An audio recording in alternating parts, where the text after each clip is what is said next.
ఒక మాట నేను మీకు గుర్తు చేస్తాను. ఒకానొక సమయంలో మన పెద్దలు జరిగించినటువంటి వాక్య పరిచర్యను జ్ఞాపకం చేసుకోండి. మన పెద్దలు నాటినటువంటి విత్తనమును ఒకసారి తిరిగి అర్థం చేసుకునే ప్రయత్నం చేయండి. స్టోక్స్ గారు కలెక్టర్గా ఉండి చేసినటువంటి పనిని ఒక్కసారి చదివే ప్రయత్నం చేయండి. సిపి బ్రౌన్ గారు ఒక కలెక్టర్గా ఉండి చేసినటువంటి పనిని అర్థం చేసుకునే ప్రయత్నం చేయండి. కాటన్ గారు ఒక ఇంజనీర్గా, ఒక జర్నల్గా ఉంటూ చేసినటువంటి పనిని అర్థం చేసుకునే ప్రయత్నం చేయండి. అలాగే ఈ దేశానికి స్వాతంత్రం కావాలి అని సమరయోధులుగా ముందుకొచ్చినటువంటి మన సంఘ పెద్దలను జ్ఞాపకం చేసుకోండి. ఇలా చూసుకుంటూ పోతే మరి అన్నిటికంటే ముఖ్యంగా ఒక మాట చెప్తాను. మనందరం పట్ల జరుగుతున్నటువంటి అనేకమైన దుష్క్రియలను ఒక నివేదిక రూపంలో రాసి దానిని ఆ రోజుల్లో లండన్ హౌస్ ఆఫ్ కామన్స్లో తీసుకుని వెళ్ళాలి అని అనుకున్నారు. తీసుకుని వెళ్ళి ఇచ్చారు.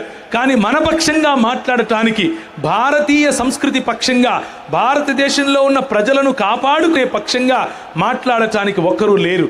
ఆ రోజుల్లో లార్డ్ వెలెస్లీ గారు ఒకరు బయటకు వచ్చారు. ఆయన అన్నారు, నేను మీ పక్షంగా మాట్లాడతాను అని అన్నారు. ఆయనను ప్రభువు వాడుకున్నాడు. 2-3 సంవత్సరాలు జరిగినటువంటి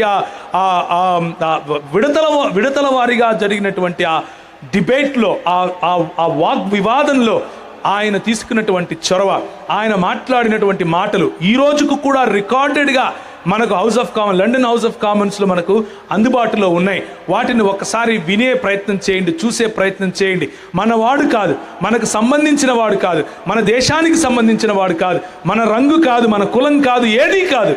కానీ నీ పట్ల, నీ పిల్లల పట్ల, నీ చదువు పట్ల, నీ వైద్యం పట్ల, నీ బాగు పట్ల ఆయనకి ఎందుకంత కసి, ఎందుకంత ఆలోచన అనంటే, దేవుని వాక్యము చేత వెలిగింపబడిన వారు సమాజములో జరుగుతున్న అన్యాయమును చూస్తూ కళ్ళు మూసుకొని హ్యాపీ క్రిస్మస్, మెర్రీ క్రిస్మస్ అని నిద్రపోరు ప్రియులారా. క్రిస్మస్ తర్వాత నూతన సంవత్సరము కూడా ఉంది.